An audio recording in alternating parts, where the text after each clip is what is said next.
Welcome to the Tech Egg. Don't get scrambled. Enjoy the video. In this video, I will explain how to reset your Nissan Juke oil light.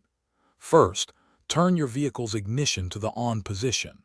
It's important that you do not start the engine for this initial step.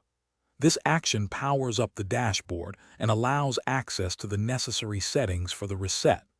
Make sure all dashboard lights are illuminated before proceeding to the next stage of the process.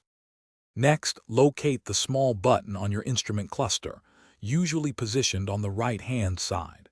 This button is crucial for navigating and resetting your service reminders. Press and hold it down firmly. Keep holding until you observe the service indicator light, often a spanner or wrench icon, starting to flash on your dashboard display. This flashing indicates you've entered the reset mode. Once the service light begins flashing, release the button. Then, immediately press it again, but this time, do so briefly. You'll notice the mileage figures for the service interval will start to flash.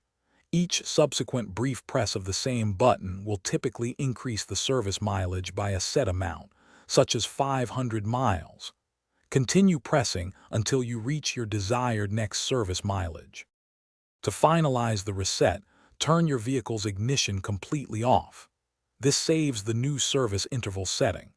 Now, turn the ignition back to the on position and start the engine.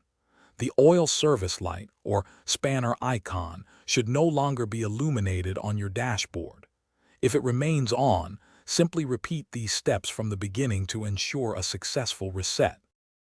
Thanks for watching. Consider subscribing if I helped unscramble your problems.